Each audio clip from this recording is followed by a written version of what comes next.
You picked up a new case, Miss Simmons. Simmons Urban. Urban. We're going to do probable cause. You have the right to remain silent. Anything you say can or will be used against you. You now stand charged with the offense of criminal trespass. You're facing up to 6 months in jail and or a $2,000 fine. Yes, Judge.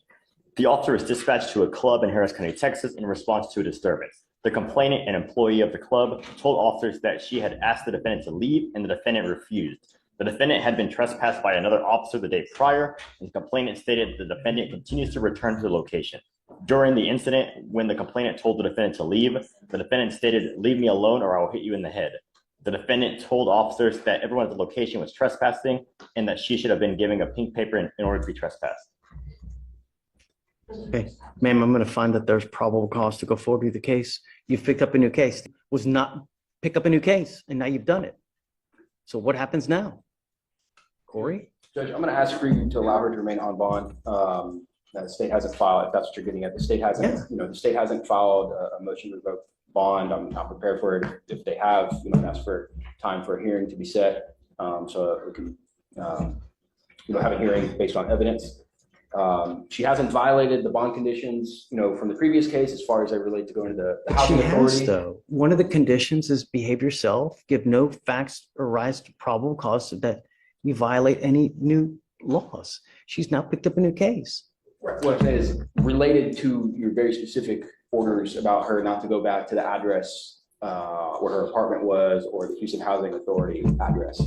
She's complied with those terms. But if I let her go now, that's enabling this behavior and telling her it's okay. Well, Judge, I think it would be punitive if you put her in jail as opposed. Well, that's not the purpose of bond, right? It's community safety and the community. She's threatening people allegedly there to beat them in the head. She won't leave. That's hearsay. Let me just talk. Taking you into custody, ma'am. Judge, that's hearsay. I think we're entitled to a hearing. Yes, I'll give you a hearing. Sure. Whatever you want. My arm is broke. I don't know how else to, she's going to do whatever she wants to do. How am I supposed to handle it? I'm not a threat to the community, so I'm not understanding. And as I said, that is hearsay. Is there any way, can you subpoena the cameras? Because I didn't threaten anybody, and there is poor witnesses that was there as well. Sure. So that's my job. That's not the judge's job, and I'll do that just like I've done for the previous case. So, Judge, can we allow her to remain on bond until we have an actual hearing following the rules? I haven't been around them. Following the rules of evidence for bond revocations. Here's what we'll do, Corey. What I'm going to do is I'm sending you for a drug and alcohol test now. If you fail to take the test, if you fail to do what you're supposed to do, I am going to revoke your bond and put you in jail. I'm now putting a GPS monitor on you, and I'm giving you a curfew of 9 p.m. to 6 a.m. Do you understand? Okay, 1 second. I'm homeless because they have refused to let me back into my apartment. I'm not going to talk to you. This is not a negotiation. No, I'm not. Either you follow the conditions of bond, or I'm going to revoke it and put you in jail. Okay. This is better than being in whatever jail, you want. unless you want to be in jail. Your lawyer's asking me not to put you in jail now. Well, how long will I be in jail? Case. Until November the 22nd? No, I'm sending you for a drug and alcohol test now. We are going to reset this case until Monday. You were to come back Monday so we can address it. In the interim, I didn't consume alcohol. Well, not anytime soon, so that's fine. I want you to listen. I'm going to put a GPS monitor on you, and I'm giving you a curfew of 9 p.m. to 6 a.m. Do you understand? Where is my curfew supposed to be from is the question. Because if I'm currently homeless and I am sleeping on the city streets, residing, because they refuse to let me back into my apartment, where know what you're doing. Where is that supposed to be? That's what these conditions I'm giving you, ma'am. It'll be within an exclusion zone. We do GPS within exclusion zones. So sure. Have a permanent address. But I don't. I'm ordering you not to consume alcohol or illegal drugs, and I'm going to randomly test you. But I'm saying you now for a test, you're to come back Monday. Do you understand? That's fine. Okay. I'm giving you a monitor on your ankle. I don't want you going to any clubs, bars, or anything of this nature. Do you understand? That's fine. Thank you, Judge. See you Monday. Yes, sir. And I'm sending her now for a test. I want to know what, if anything, What do I go to take this test? she'll tell you. Okay, so if she's homeless, we need a home base for the GPS to observe and be. That's what I was trying to say. She's got to live in somewhere. Got to be I living. don't have friends or family or nothing, so that's what I'm saying. You put your head somewhere down at night. Yeah, on the city streets. We'll get an address for it. Thank you, Judge. It's better than jail. Yeah, it's not gonna be examples either. Let me express my extreme disappointment with you. You've now picked up a new case. Is it on docket today or no? It is, Judge. We placed it on after we spoke. Thank you. Mr. Foster, you now stand charged with the offense of assault. You are facing up to a year in jail and or a $4,000 fine. You're going to do probable cause. You have the right to remain silent. Anything you say can or will be used against you. For some reason, I don't see it. 12, Your Honor, it's under Smith. Well, Judge. Tristan Smith, I'm sorry. I called you Foster, I meant Smith. When you, ADI, was it to be, so this is a longer on the video that you sent me. The previous one, which is the AFM, because he has 2 open misdemeanors right now. Right, so he initially had the open assault of a family member. Yes. Yeah. and As that's of on docket. December 19th, he's now picked up a new assault. Yes. All right, let's do probable cause On the new assault. on the new one. Yes, Judge. On October 29th, 2024, an officer was assigned to investigate an assault that occurred on the 18th of October at a residence in Harris County, Texas. The officer reviewed video footage of the assault that showed the first complainant and the defendant engage each other in a physical fight until another female assisted the defendant by punching the complainant and grabbing the complainant by her hair. The female swung the first complainant to the ground by her hair, causing pieces of her hair to be ripped off while the defendant punched the first complainant multiple times in the face. As the first complainant was on the ground, the defendant stomped once on the back of the first complainant's head, and the officer observed the first complainant with injuries based on photos. The first complainant told officers that on the day of the offense, the defendant told her that he was going to assault her once she exited her vehicle, and a friend of hers that was inside the vehicle recorded the fight. The defendant and the first complainant used to be friends, and the defendant used to live with the first complainant at her residence. If you do not have a Texas driver license, then do not drive. Today, you will sign an affidavit promising that you will not drive unless you have a valid Texas driver license and liability insurance. It is your responsibility to contact DPS and resolve this issue. I see that you are marked as eligible on our end. I will have you sign the affidavit, and if you have a valid license and liability insurance, you may drive. If you do not have them, then do not drive at all. If you are caught driving without them, it will not go well for you. Do you understand? You have been charged with driving while intoxicated, second offense. You are being taken into MB exited her vehicle to engage in a physical fight with Mr. Smith to defend herself from him. She's in a car where she could have easily seen him and kept driving. No, she got out of her car and attacked him, exactly like he said. And while he was defending himself against her, another individual, another female, came to assist him in this fight because he was attacked and blindsided. This is exactly what the complaining witness in this case told the police happened, except she said that, well, I heard that he was going to attack me, so I jumped out my car and attacked him first. That's not an assault. I don't know. All I know is that the facts are pretty egregious. And I mean, he could have taken off, didn't have to sit there and didn't have to engage. He could have, you're on bond for a criminal case. So stop. I'm not asking you to say anything.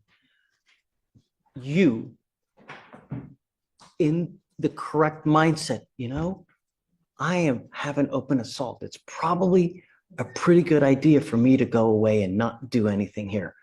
And if he had that time to reflect in that instance, then perhaps he should have done that. But he's walking down the street and this girl jumps out the car to engage him in a physical fight, like she told police that she did, to defend herself from him.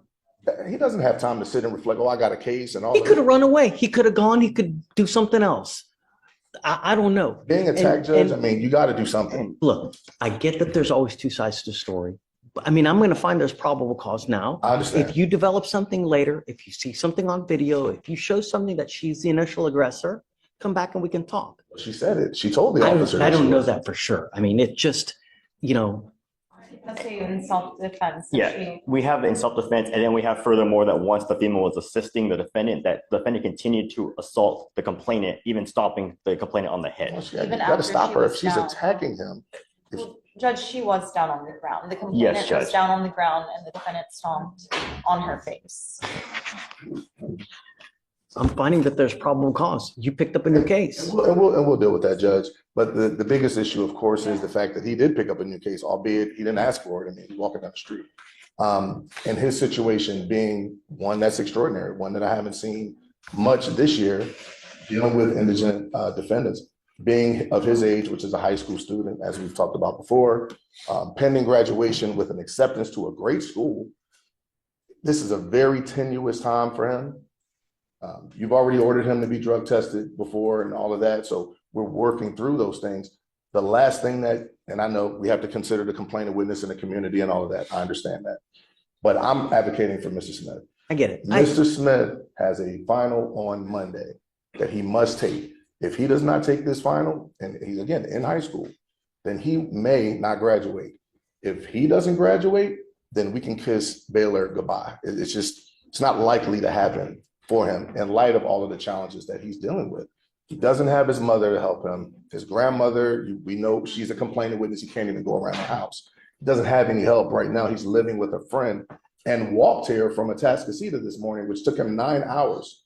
I mean, this situation it's extremely difficult, Judge. So my ask is that we do something, and it could be amend bond conditions, but to keep him on bond so that he can take his test, do what he needs to do to finish school, and hopefully we can resolve these issues. I've looked at the evidence that the state has submitted for the new case. There's clearly something happened, clearly. I mean, and I see the evidence shows that. But if he's walking the street and this girl, per her own admission, jumps out her car to engage into a physical altercation with him to defend herself, that doesn't make sense. And that's not really fair to him. Someone that's on bond, and everybody knows he's on bond because she said, I knew him. We used to be friends. He could have walked or run away, gone to a store, called the police. There were a multitude of other options you could have done. You know what's at stake here, yet you pick up another case where you allegedly stomp on someone's head. And you want me to let you go? I understand that you have school. I don't know that you have a final on Monday. Am I supposed to take your word for it? No. All I know is that you are a danger to my community. You have one assault. You have had violations on bond while you're on that assault, and now you've picked up another assault. You are a danger to my community. And there's only one thing that I need to do, and that's to put you in jail because you refuse to comply with bond conditions. And I've given you over and over. I appreciate your tenacity, and I love that you're defending zealously, but I can't let him go. It would be enabling this behavior and telling him it's okay for you to do what you're doing. And it's not. It's not okay to sit there and stomp on someone's head. And Judge, we anticipated that possibility. I'd ask in the alternative that you consider a very low bond, as my client has approximately $100 to his name, being a child, in my mind, a person that hasn't even graduated from high school. State of Texas, what do you think? Judge, we would be opposed to that. I mean, given the egregiousness of these facts, we believe the defendant is a. I won't do the normal. What I normally do is I set bonds at 5,001 when you pick up a new case. I'm willing to go down. I'm not going to give them a $100 bond because that's what we do on new cases. I'd ask And I for, think that that's a little, so we're going to revoke the previous bond, that was a personal and we'll bond. only touch the old case. And so we'd ask that, well, I didn't anticipate that you set a personal bond on the new case. So I guess my request would be two $500 bonds. Oh. I mean, we're talking about a misdemeanor assault between children, not a. Well, I don't know that. I mean, you're Well, putting the in state- stuff that I have no The idea state about. alleged a misdemeanor assault. They didn't allege an aggravated assault, which they could have, and they did not. They alleged a misdemeanor Doesn't make assault. me feel better.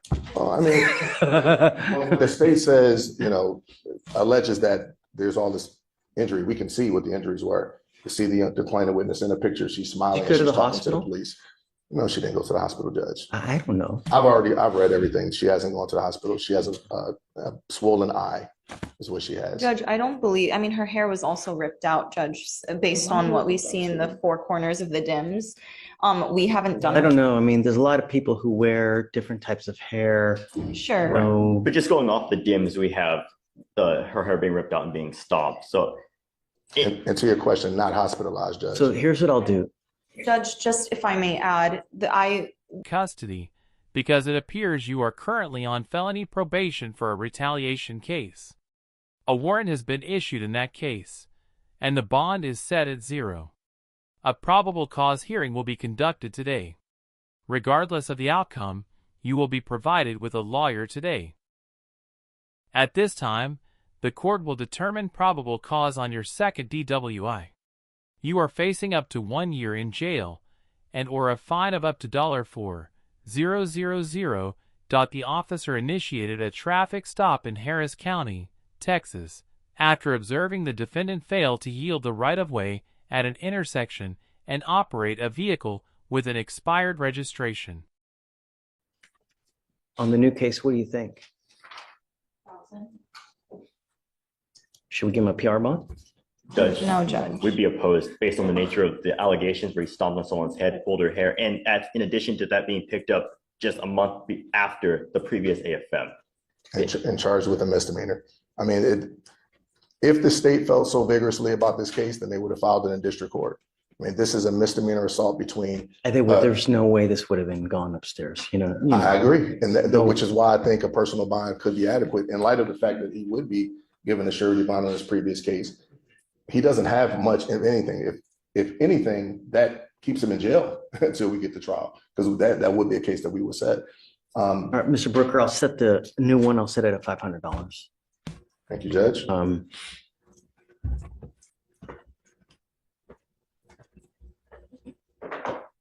I hope you get it. You're going in today, but I hope you get it. I mean, we're not going to stand for this. You got to pay the piper. And I don't know if it's dealing with the school now will get you to wake up and realize that you can't do what you're doing, but that's it. You know, I've literally bent over backwards not to put you in jail, Mr. Smith. Literally bent over backwards. How many chances have we, you know? Yeah, goes with you. Okay, Mr. Smith, good luck. Ma'am, you're charged with reckless driving. You're facing up to 30 days in jail and or a $500 fine. We're going to do probable cause. You have the right to remain silent. Anything you say can or will be used against you. You have the right to have an attorney present. If you cannot afford one, one will be appointed to you, ma'am. Yes, Judge. The officer was driving on Katy Freeway in Harris County, Texas, when he observed the defendant's vehicle driving at a high rate of speed, rapidly accelerating, making evasive lane changes and aggressive maneuvers without signaling, cutting off multiple vehicles, and making those drivers take evasive action to avoid a collision. While the officer was attempting to catch up to the defendant, he reached speeds in excess of 120 miles per hour. The officer then conducted a traffic stop, and the defendant stated she was driving that way because she was late to work. And I'm going to find that there's probable cause to go forward with your case. Do you see if she has a valid Texas driver's license? Okay. If I find that you drive like this again, because I'm making a bond condition that you're not to drive like this, if I find that you do, I will take your privilege to drive away from you while this case is open. Do you understand? Living in a city as big as Houston without the ability to drive is absolutely awful. Don't. I'm going to protect my city at all costs, and if I have to put you in jail because of it, I'm going to have you sign. How old are you, man? Okay, we're going to reset your case to give you time to hire a lawyer. So I'm going to have you go to Victoria, sign and reset. After that, I'll have you take your seat in the jury box. I'll get your bond conditions. No racing, reckless driving, anything of this nature. After that, I'll have you sign it, and then you'll be free to go. All right. Good morning, Mr. Harvey. Sir, you're charged with reckless driving. You're facing up to 30 days in jail and or a $500 fine. We're going to do probable cause. You have the right to remain silent. Anything you say can or will be used against you. You have the right to have an attorney present. If you cannot afford one, one will be appointed to you, sir. Yes, Judge. The officer was parked and observed a road rage incident occur.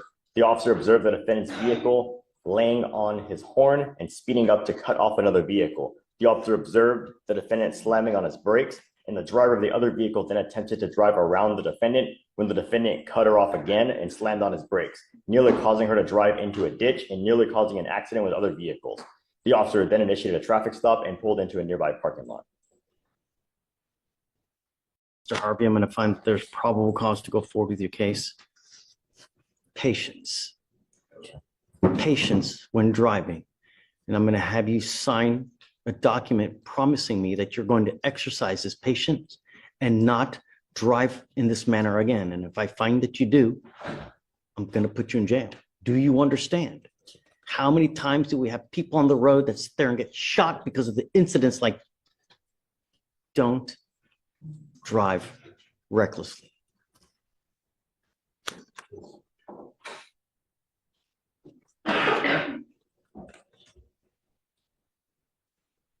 File those conditions like we did in the other case. Yes, Judge. Yes, Judge. Harvey, we were going to reset your case to give you time to hire a lawyer. So I'm going to have you go to Victoria, sign a reset. We'll then have you take a seat in the jury box. We'll get your bond conditions. We'll have you sign it, and then you'll be free to go. Wait, does he have a Texas? Can you run his license, please? Expired. I see eligible on our end. I can run it again. Please. If you do not have a Texas driver license, then do not drive. I will have you sign an affidavit today with me promising me you're not going to drive unless you have a valid Texas driver license and liability insurance. It is your responsibility to reach out to DPS to figure it out. Do you understand? Yes, Judge. I see eligible on our end. Okay, I'm going to have him sign it. And then if you do, if you have a license and liability insurance, you can drive. If you don't, then don't. If I catch you doing it, it's not going to go well for you. You understand? Okay. You were charged with driving while intoxicated, second offense. The reason that we are taking you into custody now is that it looks like you're on probation for a felony retaliation case, which is now set at no bond. So we're going to do probable cause here today. If there is enough, I'm sorry, I can't hear. you're on felony probation. Looks like a warrant has been issued in that case. Bond is set at 0. So we'll do probable cause here. If I find probable cause, well, either way, we're going to, provide your lawyer today. But for now, we'll do probable cause on your DWI second. You're facing up to a year in jail and or a $4,000 fine. Yes, Judge. The officer initiated a traffic stop in Harris County, Texas, after observing the defendant failed to yield to a right-of-way in an intersection and for driving with an expired registration. Upon contact, the officer observed a moderate odor of an alcoholic beverage and slurred speech. The defendant admitted drinking 2 beers and standard field sobriety tests were conducted. HGN 6 out of 6, walk and turn 5 out of 8, and the defendant refused to do the one-leg stand. The DIC was read and breath was consented to. The results were 0.139 and 0.146. All right. Have you seen whether she has a valid Texas driver? It's not eligible, Your Honor. All right. Ms. Gutierrez, I'm going to find that there's probable cause to go forward with your case. I'm ordering you now as a condition of your bond not to drive. It is a condition of your bond, and you will be signing an affidavit with me today promising me you're not going to drive. I don't care what's going on in your life. If you drive, I can have a contempt hearing. You can be facing an additional 6 months in jail and a $500 fine every time you drive. Do you understand? Now, I don't know if you're going to get out of custody, but if you do, you will be required to obtain a handheld interlock device that you're going to take with you to prove to me that you're not consuming alcohol. We will also be sending word to DPS so that every officer in this state knows if you're in a vehicle driving, you will be required to have an interlock in that car. So if they catch you driving hard that doesn't have an interlock on it, you're going to be going right back to jail. You understand? Okay. No alcohol, no drugs, and I'm going to randomly test you as well. We will provide you a lawyer today so that you can talk with this person to figure out how we go forward with the case.